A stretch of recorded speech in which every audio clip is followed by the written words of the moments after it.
and welcome to the Borealis Experience. I'm your host Aurora, life coach and companion on this beautiful journey called life. I hope you feel good. I hope you feel safe. I hope you feel loved.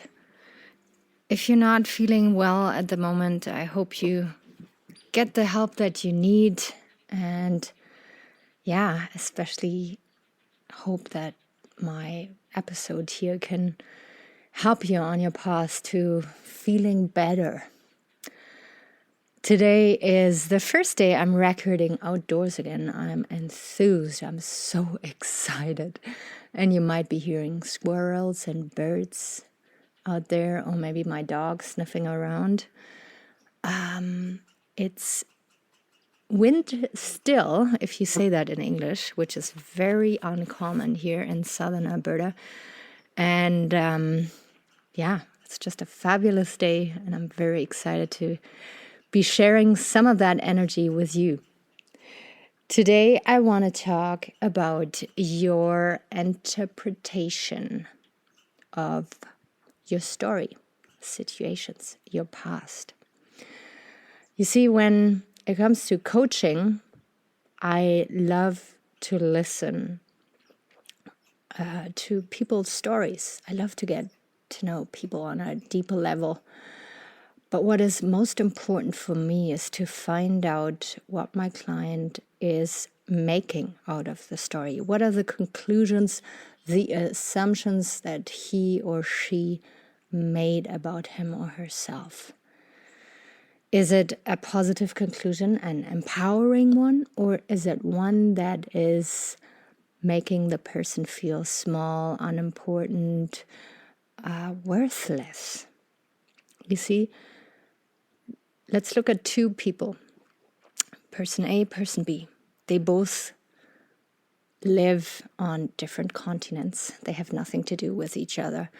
Person A goes through a traumatic heartbreak, feels shattered, feels totally worthless, and is really, really cornered.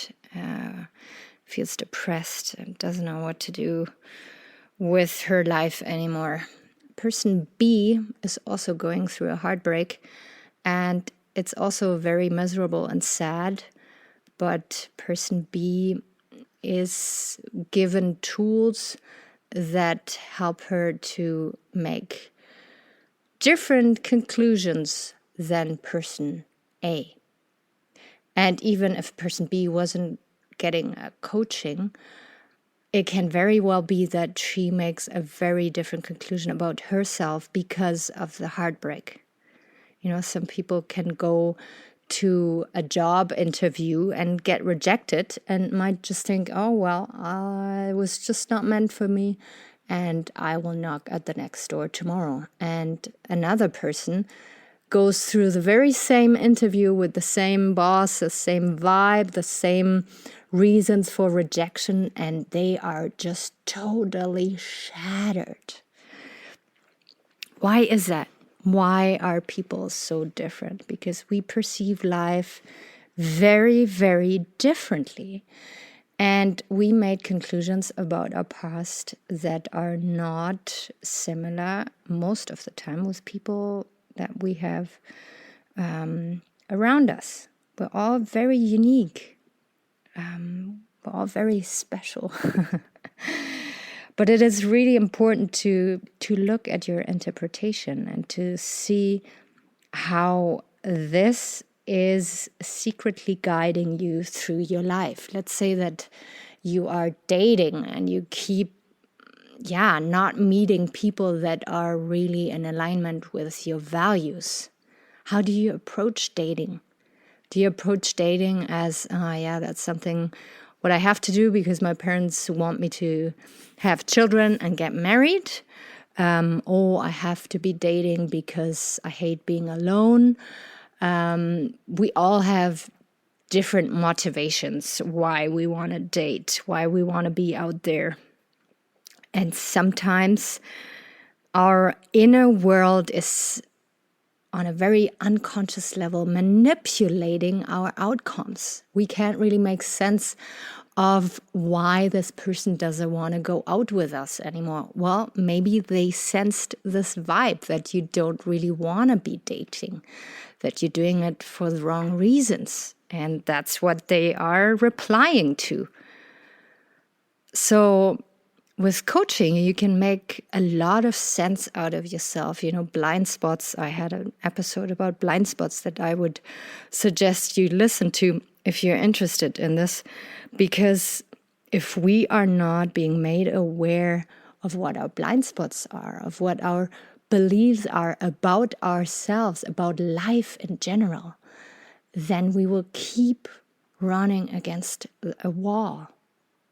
Like these car toys that you can charge up and then they drive on their own. But if it gets stuck against a wall, then it doesn't know how to reverse or turn, or it just keeps banging against the same wall. And, I've done that for 10 years. Trust me, I'm not proud of this. And it took me a long time to not feel regret for being stuck for so long. But I was given tools after 10 years, after opening up to several coaches, that helped me to get unstuck again. And now I feel the deep urge to providing these tools for the world, for people out there, to have shortcuts, to not struggle as long as I did, to not regret that they wasted time. Another thing I want to talk about today is your comfort zone. Sometimes your comfort zone is actually your worst enemy, because you are in a position that is comfortable, that you can exhibit your little habits, your little addictions maybe even, and no one is going to challenge you. But at the same time, it's going to keep you in that little comfort zone. And maybe that comfort zone is not even what your soul desires. So then we become sick, we become depressed, and we wonder, well, what is going on? I got my comfort zone and I should be happy, but you're not. And why is that? It is because you don't quite know yourself good enough. You don't know what truly brings you joy. You know what is comfort. You know what is discomfort, maybe even. But you're not seeking out adventures that could connect you to yourself again, because it's outside of your comfort zone. It is really important to notice what truly makes you happy. When was the happiest time in your life? Was it a short moment? Was it an extended time? And where are you at right now? How can you go back, or how can you find new happiness? You see, sometimes when we feel stuck, it is not necessarily the fault of our circumstances and the people around us, although we love to blame it on them. It is all about you and your perceptions and the conclusions, the interpretation that you have made. It is so important to be on this quest, to be a little bit of a detective and find out, okay, I believe A strongly about myself. So let's pick a negative one. I suck at math. This is what I believed for the longest time, until I moved to Canada and was exposed to teachers that are teaching very different styles and were motivating, inspiring me in very different ways. And all of a sudden I was super good at math because I changed the environment, because I was open enough to get out of my little bubble, my comfort zone of telling myself that I suck at math.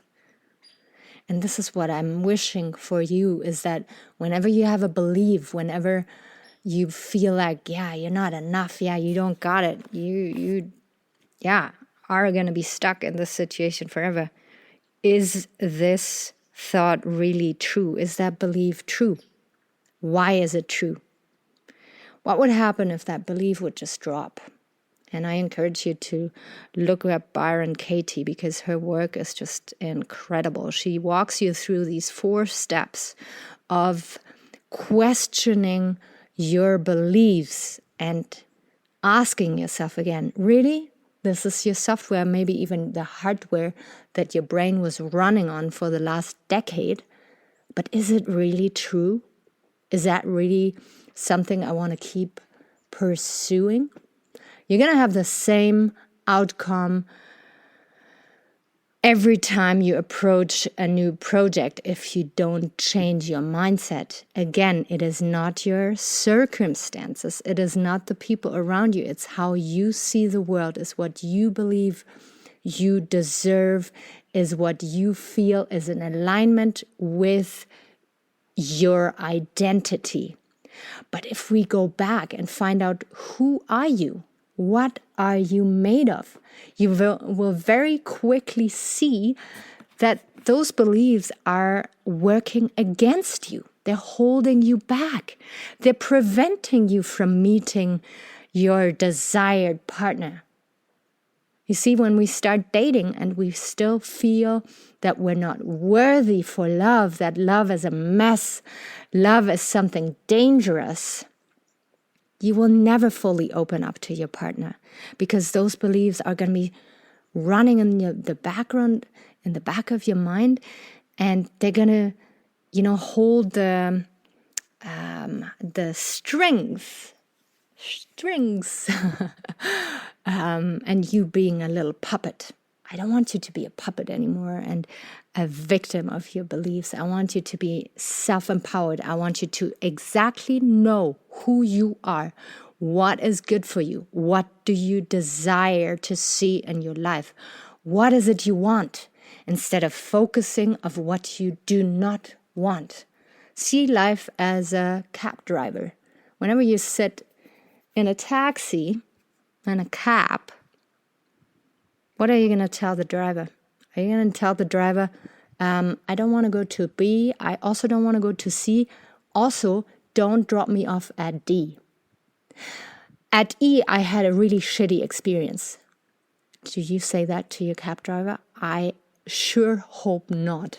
I'm very positive that whenever you enter a cab, you're going to tell them, I want to go to this destination here, maybe even point on the map. And this is what I want you to do in your life as well. I want you to be crystal clear on what you want, and then inquire every day, if not every week, are you making steps, even if it is baby steps, towards that goal? If not, don't come crying on my shoulder. If you are not willing, wanting to achieve your goals, if your belief system is so strongly working against you, then we have to go a step back, not focus on what you want, but focus on what the heck is it that you believe about yourself, the assumptions and the interpretation.